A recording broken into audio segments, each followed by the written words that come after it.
Rohit had always believed that some people were born to speak good English and some were not. Unfortunately, in his own mind, he belonged to the second group. He came from a small town where English was just another subject in school, something to pass, not something to live.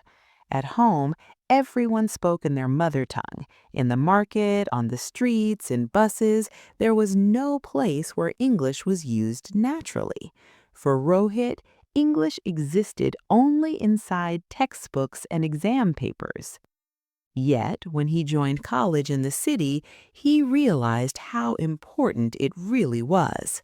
On the very first day, he saw students speaking confidently in English, laughing, debating, introducing themselves without fear. Their words flowed like water. They were not perfect, but they were comfortable. Rohit, on the other hand, felt like a stranger in that world. Whenever someone spoke to him in English, his mind became blank. He knew words, he knew grammar, but everything got mixed up. He translated every sentence in his head before speaking. By the time he prepared an answer, the moment had already passed. So he stayed quiet. Not because he had nothing to say, but because he was afraid to say it wrong. In class, he always sat on the last bench. When teachers asked questions, he avoided eye contact. During group discussions, he stayed silent. During presentations, he prayed that his turn would never come. But one day, it did. It was a presentation on a simple topic. Rohit had prepared well. He had written everything. He had even memorized some lines. But when he stood in front of the class, his heart started beating fast. His hands trembled. His mouth became dry. He spoke 2 sentences. The pronunciation was wrong. The grammar broke in the middle. Someone in the class laughed. His mind stopped working. He said, "Thank you," and sat down, his face burning with shame. That day, he didn't eat lunch. He went straight to his room and lay on his bed, staring at the ceiling. Maybe I am not made for this, he thought. Maybe English is not for people like me. For the next few days, he became even quieter. One evening, as he was sitting alone in the college library, pretending to study, an old professor noticed him. The professor was known to be strict but kind.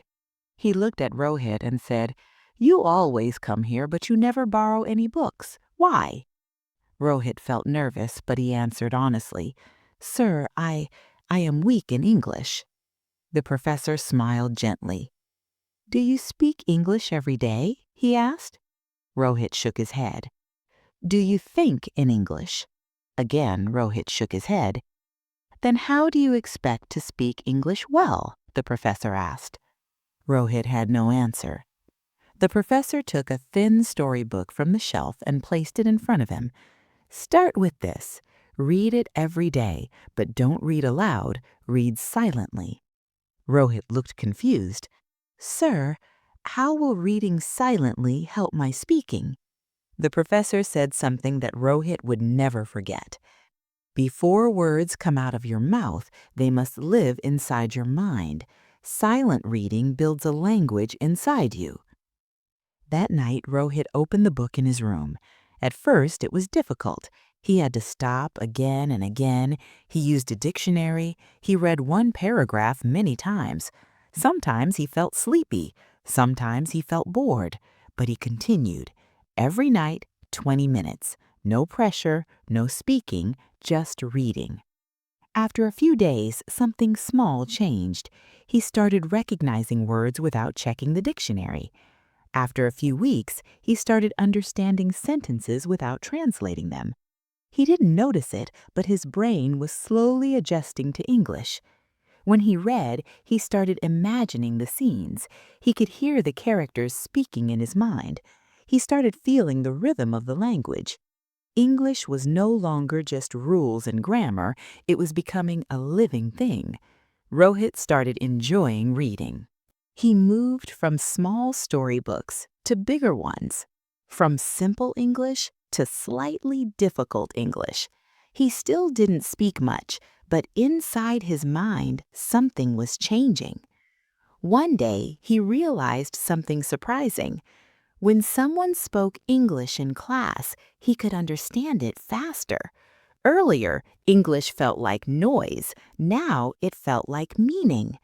He was still afraid to speak, but the fear was becoming weaker. 3 months passed. One day, the teacher asked a question in class. Rohit knew the answer. Without thinking too much, his hand went up. The whole class turned to look at him. His heart beat fast, but this time his mind didn't become blank. He spoke. The sentence was simple, not perfect, but clear. The teacher nodded. "Good," she said. Rohit couldn't believe it. For the first time, he had spoken in class without panic. That night, he smiled while reading his book. Slowly, he started speaking more. Because he had read thousands of correct sentences silently, his brain had learned the pattern of English. Months later, he had another presentation. This time, he prepared differently. He didn't memorize lines, he just understood the topic and trusted his mind. When he stood in front of the class, he was still nervous, but not scared. He spoke slowly, calmly, clearly. He made some mistakes, but he didn't stop, and nobody laughed. After the presentation, some classmates said, "You've improved a lot." That day, Rohit realized something important. He didn't become fluent by speaking more. He became fluent by reading more. Silent reading had changed the way his brain worked. It had improved his vocabulary, fixed his sentence structure, improved his understanding, improved his confidence, and most importantly, removed his fear. English was no longer a subject. It was now a language he could live in. 1 year later, Rohit was a different person. He participated in discussions, he spoke to new people, he even helped juniors who were afraid of English, just like he once was. And he always gave them the same advice. Don't run behind speaking. Build the language inside you first. Read silently. Let English enter your mind. Your mouth will follow. One evening, Rohit met the old professor again in the library. He thanked him.